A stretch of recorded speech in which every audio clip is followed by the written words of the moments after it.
ওং নমো ভগবতে বাসুদেবায়। ওং নমো ভগবতে বাসুদেবায়। ওং নমো ভগবতে বাসুদেবায়। রামায়ণ যুদ্ধকাণ্ড স্বর্গ 61। কুম্ভকর্ণ চলে এসছে, কুম্ভ ভেঙে গেছে, আগের দিন দেখলাম দাঁড়িয়ে আছে, এখনো নগরের মধ্যেই দাঁড়িয়ে আছে, কিন্তু ওকে রামচন্দ্র দূর থেকে দেখছে। হ্যাঁ, শ্রীরাম দূর থেকে দেখছে। গায়ের রং কেমন? হ্যাঁ, জলপূর্ণ মেঘের মতো। হ্যাঁ, তার গায়ের রং। আর তাকে দেখে নারায়ণের মতো মনে হচ্ছিল। গোটা শরীরে সোনার বসন, বর্ম টর্ম সব সোনার বসন। আমি জানি না বর্ম ছিল কিনা, ওর দরকার নাই কিছু, এত শক্তিশালী সে। তো যখন এই কুম্ভকর্ণকে দেখেছে শ্রীরাম, তখন বিভীষণের কাছে আগে জিজ্ঞাসা করছে, কে? পরিচয় জিজ্ঞাসা করছে, বলছে কে, আগে তো দেখিনি, অসুর নাকি এ রাক্ষস? বলছে মাথায় একটা বিরাট মুকুট, ওকে দেখে বানরেরা পালাচ্ছে। আগে জিজ্ঞেস করছে, মানে এত বড় বিরাট তো সাইজ, মানে সেই সূর্যকে ঢেকে দিবে। এখানে যদি এখন কুম্ভকর্ণ থাকতো, আমাদেরকে এখন আর রোদের তেজ দেখতে হতো না। তখন এই পরিচয় দিচ্ছে বিভীষণ যে কুম্ভকর্ণ, এ হচ্ছে কুম্ভকর্ণ, আমারই ভাই। ও পূর্বে যমরাজ আর ইন্দ্রকে পরাস্ত করেছে। যমরাজ কিসের দেবতা রে? আচ্ছা, ওকে যদি হারিয়ে যেত তো মরবেই তো না, এই একটা মজার ব্যাপার। পরাস্ত করেছে, ওর কেউ সমকক্ষ নাই। দেবতারাও তার সাথে পারেনি। দানব, যক্ষ, যজ্ঞ, তারপর সর্প, গন্ধর্ব, কিন্নর, সবাই ওর সাথে লড়াই করেছে, কিন্তু ওর সাথে কেউ পারেনি। মহা বলশালী, খুব শক্তিশালী। এবার বিভীষণ ওর ইতিহাস বলতে শুরু করেছে যে কি ছিল। ওদের যে জন্ম হয়েছে, ও প্রথম কাজ হচ্ছে প্রজা ভক্ষণ করা। যখনই খিদা পেত, প্রজাদেরকে মানে রাস্তাঘাটে আশেপাশে যাকে ধরতো, ও প্রজাদেরকে ভক্ষণ করত। এখন ইন্দ্র হচ্ছে প্রজাদের দায়িত্বে, প্রজা পালক।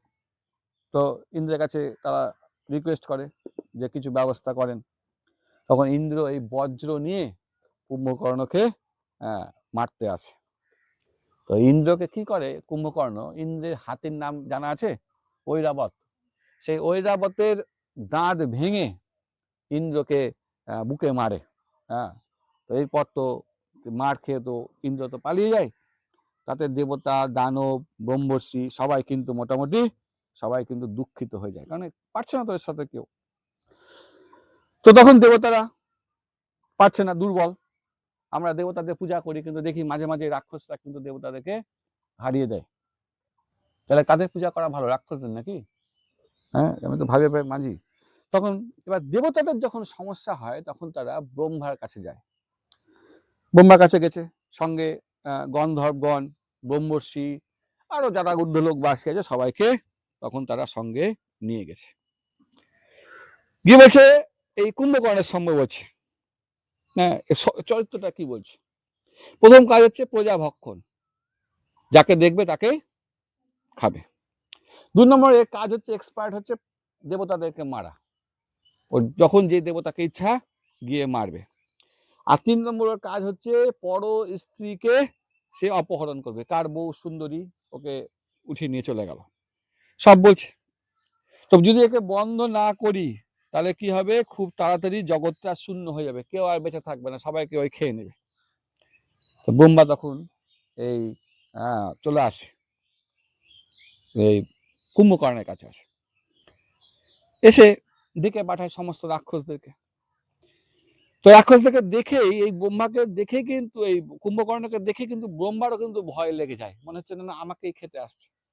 তখন তাকে সঙ্গে সঙ্গে অভিশাপ দেয় যে তুই আজ থেকে 6 মাস ঘুমিয়ে থাক, সারা জীবন ঘুমিয়ে থাক, তোকে উঠতে হবে না। তো তখন রাবণ প্রার্থনা করেছে, আরে ও তো আপনারই সৃষ্টি, এই জগতের যা কিছু সৃষ্টিকর্তা, এই 84 লক্ষ যোনি কে বানিয়েছে? ব্রহ্মা বানিয়েছে, আপনারই সৃষ্টি। একটা কাজ করো, কিছু কৃপা করেন। তো বলছে ঠিক আছে, 6 মাস ঘুমাবে, 1 মাস জেগে থাকবে। হ্যাঁ, হচ্ছে আপনারই গাছ, আপনি এখন ফল হবে নষ্ট করে দেবেন, হলো? আপনি এক ব্যবস্থা করেন। ঠিক আছে, 6 মাস ঘুমাবে। যখন ঘুম ভাঙবে, খিদা তো পেয়ে যাবে, 6 মাস ধরে ঘুমিয়ে আছে, সঙ্গে সঙ্গে কি করবে, গোটা পৃথিবী ঘুরে বেড়াবে, বিচরণ করবে, আর বহু সংখ্যক প্রাণীকে সে কি করবে, বধ করবে। তো এখন এই কুম্ভকর্ণকে রাবণ কিন্তু জাগিয়ে দিয়েছে। হ্যাঁ, আর ও এখন এদিকে যে আসছে যুদ্ধে করতে, কি জন্য আসছে? যুদ্ধ করতে আসছে, তাহলে খাইতে বানরদেরকে খাবে আগে। হ্যাঁ, বানরেরা তো ওকে বাধা দিতে পারবে না, এমন কেউ নেই। তো বলছে এই যদি যুদ্ধ করে তাহলে কিছুক্ষণের মধ্যে সমস্ত বানরেরা শেষ হয়ে যাবে। তো তখন শ্রীরাম চিন্তা করছে কি করি কি করি। তখন সেনাপতি যে আছে নীল, ওকে তখন ডেকে পাঠাচ্ছে, নীল এদিকে এসো, 3টা কাজ করো। আগে যে নগরের যে গেট গুলো ছিল ওগুলোকে কি করো, বন্ধ করো। আর যত রাস্তা পথ আছে, রাজপথ আছে, এগুলোকে দখল করো, ওকে আসতে দিব না। আর সৈন্য তৈরি করো। হ্যাঁ, তখন সমস্ত বানরেরা, হ্যাঁ, তখন কি করলো, পর্বত শৃঙ্গ তুলে লঙ্কার দ্বারে দণ্ডায়মান হলো, দাঁড়িয়ে গেল। হ্যাঁ, সবাই অস্ত্র নিল, যুদ্ধের জন্য রেডি হয়ে গেল। এবার বানর তখন রেডি হলো। কিছু কিছু বানরদের স্পেশালিস্ট কি, বানরদের গাছ উঠিয়ে হাতে করে রেডি থাকবে। তো এই অধ্যায়ে 2টো প্রশ্ন আছে। প্রথম প্রশ্ন হচ্ছে, কুম্ভকর্ণকে ব্রহ্মাজি কি অভিশাপ দেন? 6 মাস ঘুমাবে আর 1 দিন জেগে থাকবে। 2 নম্বর প্রশ্ন হচ্ছে, কুম্ভকর্ণকে ব্রহ্মাজি কেন অভিশাপ দেয়? কেন না, প্রত্যহ প্রজা ভক্ষণ করলে, যদি রোজই যদি প্রজাদেরকে খেতে থাকে, তাহলে কদিন পর কি হবে, পৃথিবীতে লোকই না থাকবে না। আচ্ছা, আর 2 নম্বর কারণ হচ্ছে, ব্রহ্মাজি কিন্তু নিজেও ভয় পেয়ে গেছে ওকে দেখে। আরে ভাই, ভয় পেলে তাড়াতাড়ি অভিশাপ দিয়ে ঘুমিয়ে যা, আমি তো আগে বাঁচি, অভিশাপ দিস। আর 3 নম্বর, দেবতারা রিকোয়েস্ট করেছে ব্রহ্মাজিকে যে ব্যবস্থা করেন, সেই 3টা কারণে সে অভিশাপ দিয়ে দেয়। রামায়ণ যুদ্ধকাণ্ড স্বর্গ 62। এবার কুম্ভকর্ণ, হ্যাঁ, সঙ্গে রাবণের যে কি কথাবার্তা হয়েছে সেটা কিন্তু আলোচনা হবে। তো এরপর কুম্ভকর্ণ রাবণের রাজভবনের দিকে যাচ্ছে, রাজপথ ধরে যাচ্ছে। হ্যাঁ, যখন যখন যাচ্ছে তখন মানে হাজার হাজার রাক্ষস কিন্তু ওর পিছন পিছন ঘুরছে, যে এবার তো আমরা নিশ্চিন্ত, মানে এবার বানরেরা হেরে যাবে। আর উপরে রাক্ষসীরা বাড়ির ছাদ থেকে কি করছে, কুম্ভকর্ণের উপর ফুল ছটাচ্ছে, এই তো লাস্ট ভরসা, রাবণ তো হেরে গেছে। তো বলছে, আর কুম্ভকর্ণ এই প্রাসাদ গুলোকে দেখছে, তারপর দাদাকে দেখলো। হ্যাঁ, যখন ও হাঁটছিল তখন ওই হাঁটাতে না প্রতিটা রাজপথ গুলো কাঁপতে শুরু করেছে, এত বড় সে। তো হ্যাঁ, এরপর সে দাদাকে ওই পুষ্পক বিমানের উপরে দেখলো, দাদা রাবণ বসে আছে।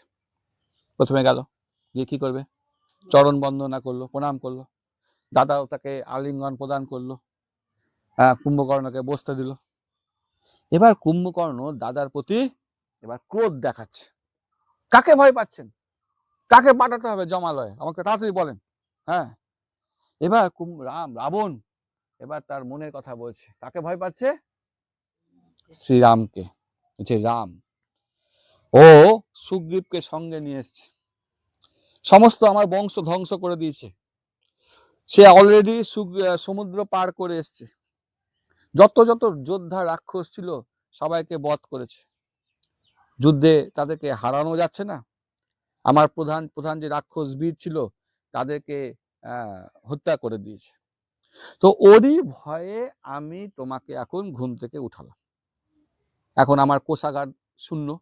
কোষাগার মানে টাকা, যুদ্ধ করতে গেলে সরকারের কিন্তু টাকা শেষ হয়ে যায়, আজার কোষাগার শূন্য, যে রক্ষীরা ছিল ওরা শেষ, খালি বেঁচে কে আছে, খালি বালক আর বৃদ্ধরা বেঁচে আছে, বাকি জোয়ান সব শেষ অলরেডি, যা রাক্ষস জোয়ান রাক্ষস মোটামুটি বানরেরা মেরে দিয়েছে, শেষ। এবার বলছে, হ্যাঁ, আমার অনুরোধ, ভাইয়ের কাছে হাত পা চাইছে, হাত হাত পায়ে ধরছে, আমাদেরকে এখন রক্ষা করো, এখন লঙ্কাকে রক্ষা করো। কারণ তুমি পারবে, যাত্রার কাছে তো আর রিকোয়েস্ট করা যায় না, ও অলরেডি দেবতাদেরকে হারিয়েছে কুম্ভকর্ণ। হ্যাঁ, এর আগে সমস্ত সবাইকে বধ করেছে, তো এখন তুমি পারবে।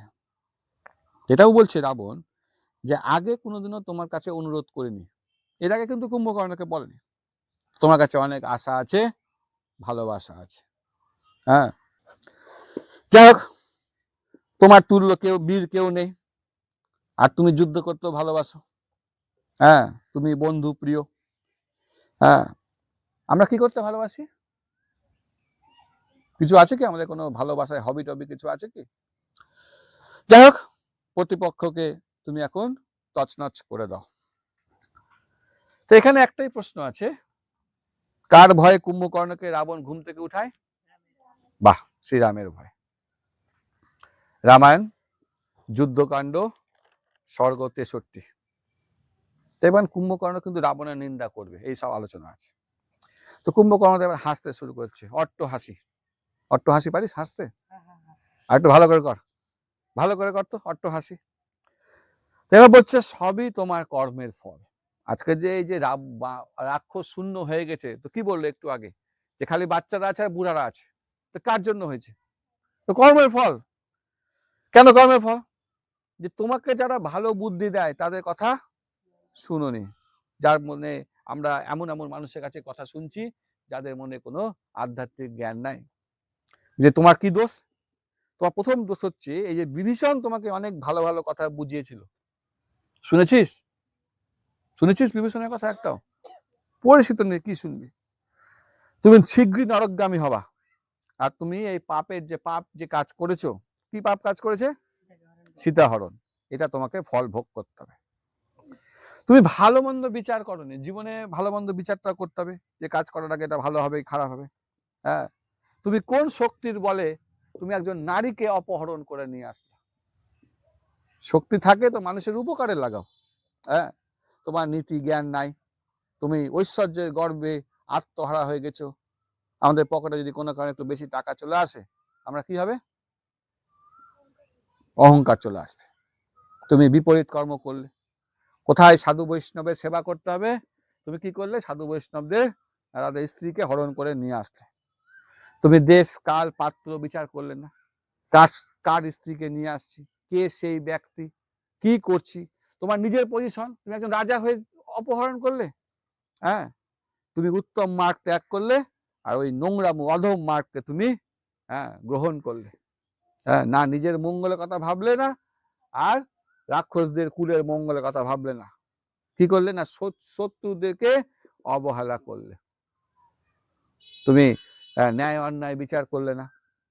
হ্যাঁ, দরকার ছিল, একটা রাজার তো অনেক মন্ত্রী থাকে, তুমি মন্ত্রীদের সঙ্গে পরামর্শ করেছো? করনি। সচিবদের কথা শুনলে না। হ্যাঁ, তোমার স্ত্রী মন্দাদরি তোমাকে বুঝিয়েছিল, কিন্তু তুমি সেটাও শুনলে না। এই সব বললো। এবার রাবণ বলছে, ক্রোধ এবার রেগে গেছে রাবণ, এত শুনে। রাবণ তো নিজের দোষ সহ্য করতে পারে না, আমাদের মতো বেশি কথা বলবো আর ক্লাসে আসবো না, ক্রোধ প্রকাশ। হ্যাঁ, বলছে আচার্যদের মতো উপদেশ দিচ্ছ, তোমাকে উপদেশ দিতে ডাকেনি, যা আবার হয়ে গেছে, এখন আলোচনা করে লাভ হবে কি? আর লাভ হবে না। মাধ্যমিকে আর রেজাল্ট কি আর হবে? পরীক্ষা দেওয়া হয়ে গেছে, আর কি ভালো হবে? যেটা হবার ওটা রেজাল্টই আসবে। এখন যা করে, এখন নতুন করে লড়াই করতে হবে আমাদেরকে। অনুশোচনা করে কি লাভ?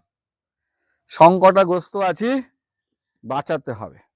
বাঁচাতে গেলে বাঁচাও, না বাঁচাতে গেলে ছাড়ো। যদি আমার প্রতি তোমার স্নেহ ভালোবাসা থাকে তাহলে বাঁচাও। হ্যাঁ, আর আমার পরাক্রম, আপন পরাক্রম দ্বারা, মানে তুমি নিজের শক্তি দিয়ে আমি যে ভুল করেছি সেটাকে ঝামেলা মারো। আমি তো ভুল করেছি, তো ভুলটাকে কি করবো? তুমি তাহলে যুদ্ধ করো, রামকে মারো, তাহলে লোকে তো কালকে বলবে না, আর ঠিক আছে মাফ হয়ে যাবে। তো এরকম ব্যাপার। হ্যাঁ, এখন লড়াই করতে হবে। এবার কুম্ভকর্ণ দেখছে দাদা রেগে গেছে, এটাও ঠিক না।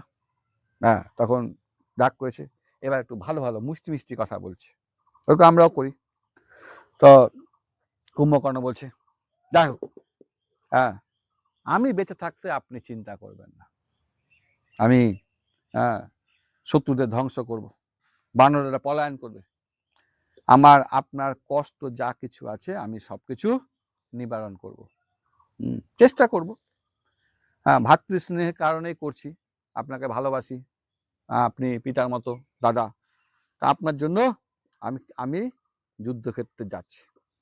কিন্তু একটা সত্য, যে আজকে আমি কিন্তু শ্রীরাম কিন্তু আমাকে হত্যা করবে এবং কালকে আপনাকে হত্যা করবে, তবুও আপনি যুদ্ধের আদেশ দেন, আমি যুদ্ধ করতে যাচ্ছি। বুঝতে পারলি? ওইও কিন্তু বলে দিল আজকে আমাকে রাম মারবে। তো বলছে এখন শত্রু নিধন করব।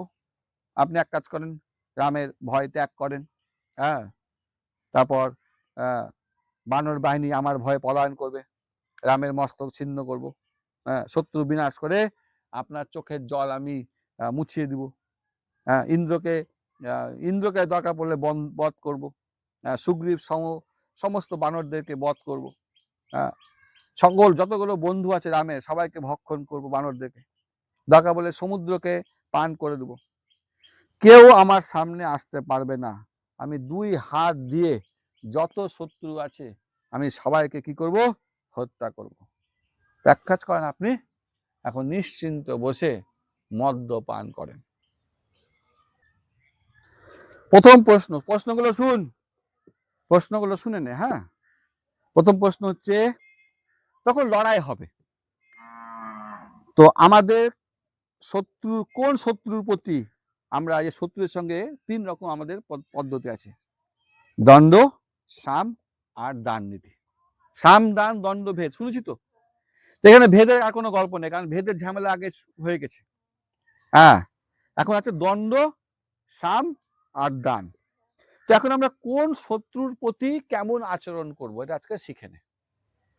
ঝগড়া হচ্ছে, মারপিট হচ্ছে, শত্রু, তো কখন আমরা দণ্ড চিন্তা করব, মানে মারার চিন্তা করব। যখন দেখবো আমার শক্তি, মারপিট করলে, যুদ্ধ করলে আমার শক্তি বাড়বে আর শত্রুর শক্তি কমবে, তখন কোন ব্যবহার করব, তখন দণ্ড। তখন কিন্তু আর ওর সঙ্গে সমঝোতা করতে যাব না। এবার যখন দেখবো দুজনের সমান সমান আছে, তখন সাম নীতি ব্যবহার করব, বোঝাপড়া, হ্যান্ডশেক, লড়াই করলে আপনার দুজনের সমান, তাহলে তো দুজনেরই ক্ষতি হবে। আর যখন দেখবো যে যুদ্ধ করলে আমার শক্তি ক্ষয়ে যাবে, আমি শেষ হয়ে যাব, তখন কি করব, দান, ভাই কিছু রাখ, হ্যাঁ, আমার সাথে আর যুদ্ধ করিস না। শিখে নিলি? তাহলে সবার সাথে কিন্তু যুদ্ধে এড়িয়ে যাবি না জীবনে। এটা হলো 1 নম্বর জিনিস। বুঝতে পারলি কিছু? 2 নম্বর, কাদের অনেক বই পড়েছে, অনেক শাস্ত্র পড়েছে, বহু শাস্ত্র অধ্যয়ন ব্যর্থ হয়ে যায়। মানে অনেক জ্ঞান পড়ছিস, রামায়ণ পড়লি, ভাগবত পড়লি, গীতা পড়লি, তারপরে সমস্ত জ্ঞান নষ্ট হবে। তা আমাদের ধর্মে 4টা আছে, ধর্ম, অর্থ, কাম আর মোক্ষ। এখানে ধর্ম, অর্থ আর কামের মধ্যে যারা মনে করে যে ধর্মই শ্রেষ্ঠ, হ্যাঁ, যে রাজা, এটা শুনেও বুঝে না, মানে ধর্ম আছে, অর্থ আছে, কাম আছে, এটার মধ্যে যে ধর্মই যে শ্রেষ্ঠ এটা বুঝে না, তার সমস্ত জ্ঞান চলে যাবে। উদাহরণ দিচ্ছি, উদাহরণ না দিলে তোরা বুঝতে পারবি না।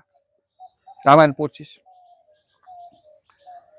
এবার কিছুদিন পর দেখবো তোদেরকে, যেমন দুর্গাপূজা করতে চলে গেলি, তা ধর্ম শিখেছিলি, দুর্গাপূজার আগে তোদেরকে বুঝালাম যে আমাদের কাজ হচ্ছে দুর্গাপূজাতে আমাদের সংখ্যাটাকে বাড়াবা, প্রচার করা। তুই কি করলি, আমাদের সংখ্যাটা কমিয়ে দিলি, তুই গিয়ে ওদের সঙ্গে মিশে গেলি। কেন মিশে গেলি? তোরা ধর্মের থেকে অর্থ আর কাম বাসনাটাকে বেশি ধরলি। আমি পুজো করে বা এটা ধর্ম করে কামাবো, যেমন আমাদের এখন ভেজাল ঢুকে গেছে, এটা এখন মাথায় কামানোটা ঢুকে গেছে। হ্যাঁ, প্রশ্ন হচ্ছে সুহৃদ আর বন্ধুকে, সুহৃদকে আর বন্ধুকে। সুহৃদ হচ্ছে তোর জীবনে বিপদ আসলো, তোকে বাঁচাবার জন্য নিজেকে উজাড় করে দিবে, তোর জন্য সবকিছু করবে, সে কে? সুহৃদ। আর বন্ধুকে, তাহলে সুহৃদ তো উজাড় করে, বন্ধুকে, হ্যাঁ, বন্ধুকে, বন্ধু হচ্ছে তুই ভুল করছিস, খারাপ কাজ করছিস, তবু তোর সঙ্গে চলবে, সেটা করতে গিয়ে যদি সে নিজেও ডুবে যায় তাও ডুবে যাবে। বুঝতে পারলি? ভগবান হচ্ছে সুহৃদ। ভগবান তোর জন্য কিন্তু তোকে খারাপ পথে তোর সঙ্গে যাবে না। তুই যদি ভালো পথে থাকিস তবেই তোর সঙ্গে থাকবে। কিন্তু বন্ধু কি হয়েছে, তুইও খারাপ করতে যাবি, বন্ধু তোর সাথে খারাপ পথে যাবে। মোটামুটি বুঝিয়ে দিলাম। আচ্ছা, আরেকটা প্রশ্ন হচ্ছে সুহৃদকে, দিনের প্রশ্ন হচ্ছে দিনের কোন সময়ে কোন কার্য করা উচিত? সারাদিন তো আছিস, কোন সময় কোন কাজ করবি? সকালবেলা ধর্ম পালন করবি, ঠিক আছে? যা জব টপ করলি, বই খাতা পড়াশোনা সব সকালবেলা করে নিবি। দুপুরবেলা কি করবি? না না, টাকা কামাও। ও সবসময় জব মালা করলে পেটের ভাত হবে না। দুপুরবেলা অর্থ রোজগার করো। তোরা এখন অর্থ রোজগার করবি পড়াশোনা করে, পরে ওটাই কাজে লাগবে। আর ওই যত কাম বাসনা আছে, কি আমাদের মোবাইল ঘাটা টাটা যা আছে, সেটা কখন করতে হবে? ব্যাস। কাদের কথা কখনো শোনা উচিত না? প্রশ্ন হচ্ছে কাদের কথা কখনো শোনা উচিত না? প্রথমত তাদের বুদ্ধিটা হচ্ছে পশুর মতো। পশুর বুদ্ধি আছে তো? কে বললো পশুর বুদ্ধি নাই? তুই বাড়িতে একটু খালি সাইড করে রাখ মাছটাকে, ও বিড়াল এসে ঠিক খেয়ে চলে যাবে। বুদ্ধি নাই? বদলাও নিয়ে নিচ্ছে আজকাল পশু, কাকে কাকে ফেলে মেরেও ফেলে দিচ্ছে। বিপজ্জনক না? বদলা নিচ্ছে, বুদ্ধি আছে, কিন্তু ওদের বুদ্ধিটা সীমাবদ্ধ। কিসে সীমাবদ্ধ? ভালো খাবো, ভালো ঘুমাবো, নিজেকে আত্মরক্ষা করব, আর বংশ বিস্তার করব। তা আমাদের বুদ্ধি, যাদের বুদ্ধি ওই চারটাতেই সীমাবদ্ধ, যারা উচ্চতর পারমার্থিক চিন্তা করে না, তাদের কথা আমরা কখনো শুনবো না। ঠিক। 2 নম্বর হচ্ছে যাদের শাস্ত্র জ্ঞান নাই।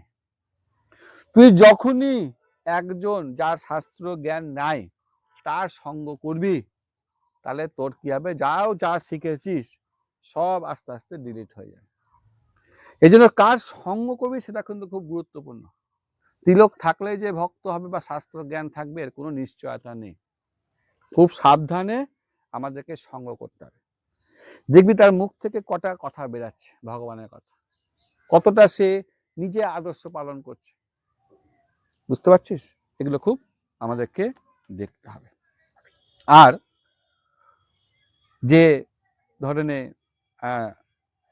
অর্থশাস্ত্রে অনভিজ্ঞ, তবুও যারা অনেক মানে জানে না কি করে টাকা রোজগার করতে হবে, কিন্তু তবুও অনেক জ্ঞান দেয়, তাদের কথা কিন্তু শুনে খুব একটা লাভ হবে না।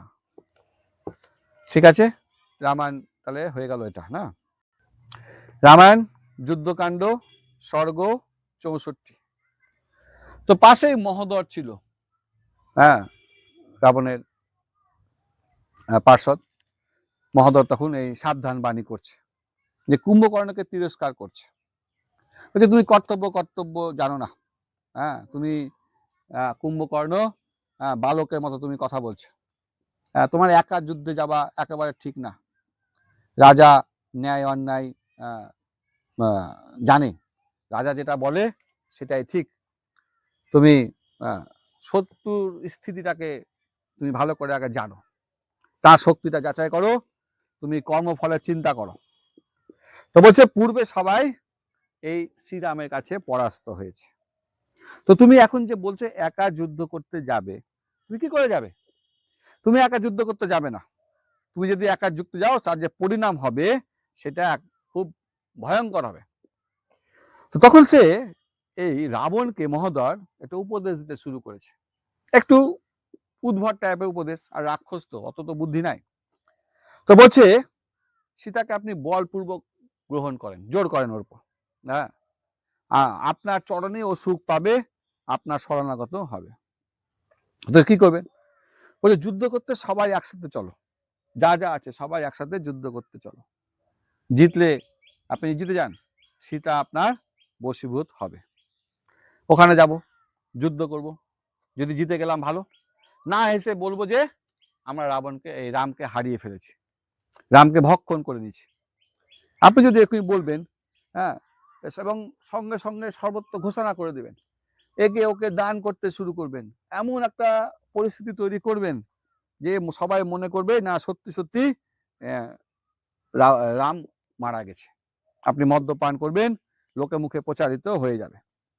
তখন সীতা যখন বুঝতে পারবে যে শ্রীরাম মারা গেছে, তখন সে স্বাভাবিকভাবে আপনার শরণাগত হবে। তখন আপনি সান্ত্বনা দিবেন, প্রলোভন দিবেন, শেষে আপনার বশীভূত হবে। বিনা যুদ্ধে আপনি সীতাকে পেয়ে যাবেন, আপনার মহান সুখ হবে।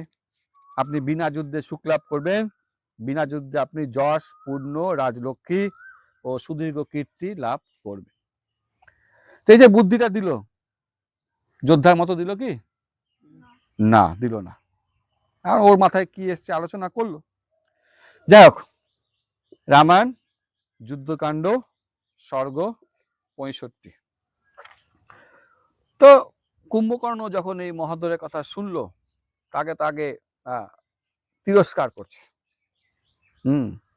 বলছে আমি রামকে তো হত্যা করবই, রাবণকে কেন তুমি ভয় দেখাচ্ছ? আমি নিজের প্রশংসা করছি না, কিন্তু বীর পুরুষরা কখনো নিজের প্রশংসা করে না।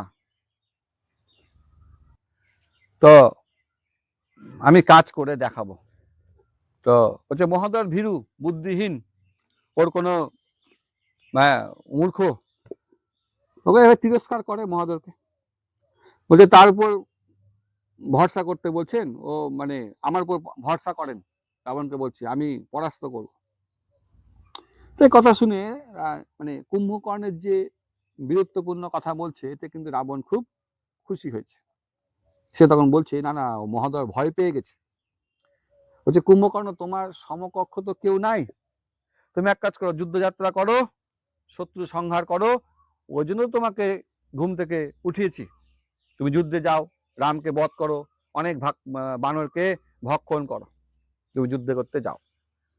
তখন কুম্ভকর্ণ খুব খুশি হলো। খুশি হয়ে, রাবণের কথায় খুশি হয়ে লঙ্কাপুরী থেকে বেরাতে শুরু করলো, হাতে একটা কালো রঙের শুল হাতে করে। যখন যাচ্ছে, তো রাবণ তখন সৈন্যদেরকে বলছে যাও, পিছু পিছু যাও, সঙ্গে যাও। কারণ বানরেরা যুদ্ধে কিন্তু খুব নিপুণ, এক্সপার্ট। তুমি তখন কি করলো, যে যখন যুদ্ধে যাচ্ছে, একদম যুদ্ধে যেত, তখন ওই বাদ্যযন্ত্র বাজাতো, পুষ্প বৃষ্টি করতো। তো বলছে মালা পরাও, কুম্ভকর্ণকে মালা পরালো, হাতে সোনার বাজু পরালো, হাতে আংটি পরালো, কুণ্ডল পরালো, কানের দুল, সুগন্ধাটা গলার মালা পরালো। আর দেখতে একদম নারায়ণের মতো লাগছে। যখন যুদ্ধ করতে যেত না, আগেকার দিনে একদম সেজে গুজে যেত। কেন? এটা প্রকাশ করতো যে আমি খুব ভয় নাই, নারায়ণের মতো দেখাচ্ছে, উজ্জ্বল। তারপর সে যুদ্ধে গমন করলো। আর কুম্ভকর্ণের সঙ্গে কে কে যাচ্ছে? রাক্ষস, সাপ, উট, গাধা, সিংহ, হাতি, এরা সব কুম্ভকর্ণকে ফলো করতে করতে যাচ্ছে। অসংখ্য পদাতিক রাক্ষস, মানে পর্বত সমান, মানে যখন যাচ্ছে না, বিরাট পাহাড়ের মতো একটা শরীর, আর ওর হাঁটাতে তো সবসময় পাথর, মানে মাটি কাঁপে। যখন যাচ্ছে, তখন এই বাদ্যযন্ত্র বাজাতে শুরু করেছে, একদম বিরাট উগ্র রূপ ধারণ করে নিয়েছে। আর শরীরটা হচ্ছে 600 ধনুক ইন্টু 100 ধনুক, মানে এক ধনুক তো বিরাট হয়, 600 ধনুক, মানে ধরে নে 200 তলা 300 তলা বাড়ির সমান।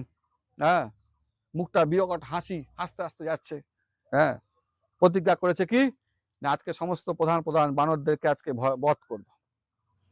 তো প্রথমে তার চিন্তা হলো আগে রামকে মারবো, রামকে বধের আকাঙ্ক্ষা করে। আর সঙ্গে সঙ্গে সে করে কি, ওকে দেখে এগাতে থাকে। তো যখনই কেউ যুদ্ধে যায়, কোন রাক্ষস, দেবতারা কি করে? ভয় খাওয়ায়। অমঙ্গল সূচক দেখা যেতে লাগলো। তারা ভূমিকম্প সৃষ্টি করছে, আকাশ লাল, শ্রীগালের চিৎকার, শকুনের পড়ে যাওয়া চিৎকার, উল্কাপাত। কিন্তু বাকিরা কিন্তু ভয় পেয়েছে, কুম্ভকর্ণ কিন্তু কোনো ভয় পেল না। কুম্ভকর্ণকে দেখে এবার সমস্ত বানরেরা পালাতে শুরু করলো। আর কুম্ভকর্ণ গর্জন করছে, গভীর। তখন এই বানরেরা মানে ওর যে হাঁটছে কিনা, হাঁটাতেই বানরেরা পড়ে যাচ্ছে। মানে কুম্ভকর্ণ যেমন যদি ভূমিকম্প হয়, আমরা দাঁড়িয়ে থাকতে পারবো না, পড়ে যাবো, ওইরকম পড়ে যাচ্ছে। তারা মনে করছে এই যে মনে হয় কাল চলে আসলো।